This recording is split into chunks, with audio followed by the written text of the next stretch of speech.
Franchement, ce week-end, les gars, il est parfait. Nice gagne. Barça gagne 6-0. Et moi, je gagne. Avec mon équipe, je marque. Les gars, on est bien. Bonsoir, les gars. Comment vous allez? Je pense que ce soir, on peut que être heureux vu la prestation que le Barça a livrée. Quelle équipe! Mais on est trop fort. Je vous jure, les gars, on est beaucoup trop fort. Et merci Hansi Flick d'avoir réglé les problèmes défensifs parce que oui, le Barça s'impose 6-0 face à Valence. Triste équipe de Valence, pardon, mais est-ce que le Barça a été plus fort, et on va dire a été trop fort pour Valence, ou est-ce que Valence a été mauvais? Parce que Valence c'est catastrophique, voilà, on va pas se mentir ici, ça pose pas le jeu, ça vient avec une idée de jeu qui est contraire à faire pour embêter le Barça. Catastrophique équipe de Valence, je plains les supporters parce que ce soir il n'y a rien eu du tout. Et nous par contre, il y a eu tout le contraire, ça a été juste exceptionnel match du Barça, doublé de Fermin Lopez, doublé de Rafinha, doublé de Lewandowski. Franchement vous voulez quoi? Vous voulez rêver de quoi de mieux? Franchement le match il est je pense parfait et on va revenir sur plusieurs points. Donc l'entame, moi je voulais revenir avant tout sur ça.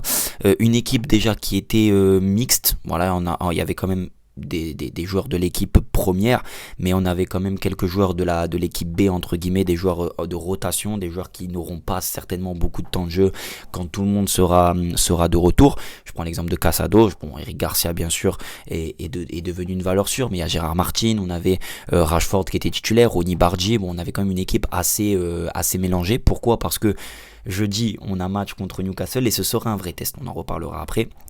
Donc ouais, il y avait une sorte d'arrangement, un petit peu de rotation de la part d'Hansi Flick qui nous a permis de voir aussi des joueurs comme Ronny Bardi, comme Marcus Rashford, de voir du temps de jeu un petit peu plus large. Et donc le Barça commence très bien, l'entame est pour moi parfaite, il manque juste le but parce que il y a de la vitesse, il y a beaucoup de pressing haut, on ne subit quasiment pas de la première mi-temps ou très très peu. J'ai pas le souvenir d'avoir vu Valence très dangereux dans ce match, que ce soit en première ou en deuxième. Et on pousse beaucoup, le goal fait beaucoup d'arrêts, on est assez maladroit devant le but. C'est ce qu'il a manqué un petit peu sur cette première mi-temps, mais qui était quasiment parfaite dans toute sa conception. Et ensuite, il vient quand même ces buts qui arrivent avant la mi-temps, notamment le but de Fermin qui soulage. Et ensuite, on a déroulé. Ouais, je m'attarde vraiment sur l'entame parce que souvent on revient, on dit ouais le Barça, l'entame est pas bonne, ou alors on fait une bonne entame mais on ne marque pas du tout, on met du temps, on subit. Là je trouve que le Barça a été cohérent de la première à la 90e minute, c'est un match quasi parfait, je vois pas d'erreur manifeste de la part de quelconque joueur, tout le monde a joué et ça m'amène sur le deuxième point parce que oui le Barça a déroulé, doublé de Fermin Lopez, on va revenir sur Fermin. Je voulais vraiment revenir sur Hansi Flick. Merci Hansi Flick parce que même moi je suis le premier à qui vous pouvez taper. Je suis le premier sur qui vous pouvez taper parce que moi-même je disais franchement Hansi Flick je sais pas et tout, bon je vous parle de ça, c'était il y a 1 an et demi maintenant. Hansi Flick je sais pas, il a un peu c'est surcoté et tout. Finalement je me suis totalement trompé, comme quoi on peut se tromper.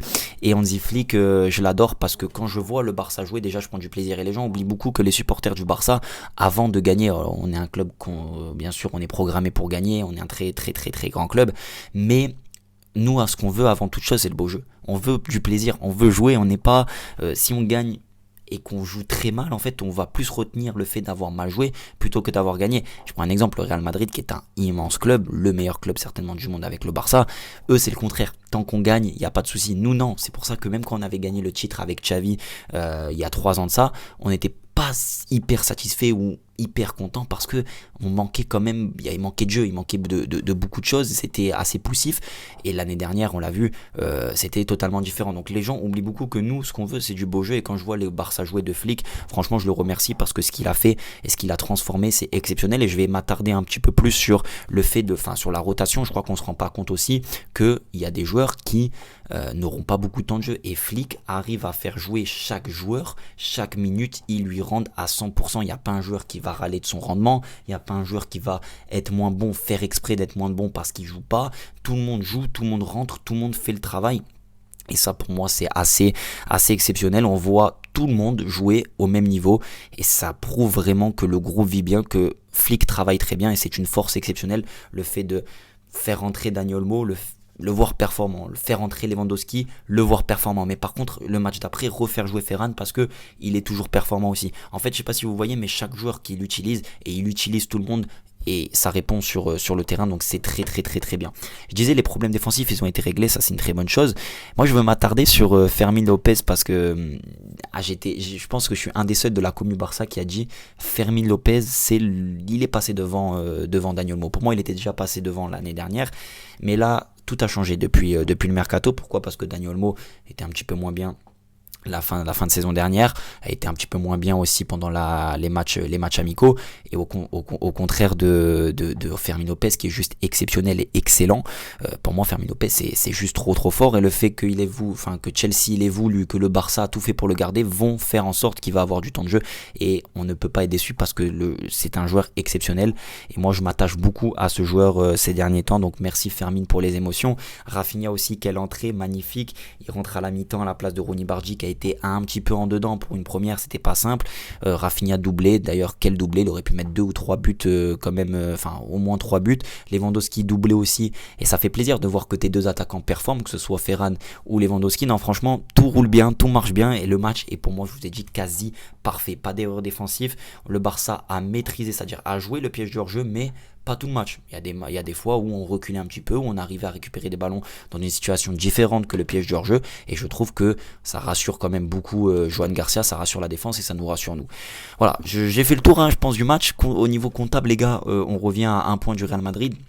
Ce match nul, 2 points du Real Madrid, ce match nul qui nous met un petit peu en difficulté, mais quand je vois le niveau de jeu affiché par le Real Madrid encore hier, et quand je vois le niveau de jeu affiché par le Barça, même si sur le dernier match face au Rayo c'était pas ça, franchement je me fais pas de soucis, je me dis que le Barça est largement supérieur à cette équipe, en tout cas pas sur le papier, je parle vraiment au niveau du jeu et de la structure, donc j'ai aucun souci avec ça, et j'espère que ça va être des beaux matchs qu'on va avoir entre le Real et le Barça cette année. Et j'amène sur le dernier point de la vidéo le vrai test, les gars, ça sera jeudi contre Newcastle, là-bas à l'extérieur, dans une atmosphère qui va être très très compliquée, et où certainement le Barça va affronter une équipe bien différente que Valence, parce que Valence c'est resté quand même très léger ce soir.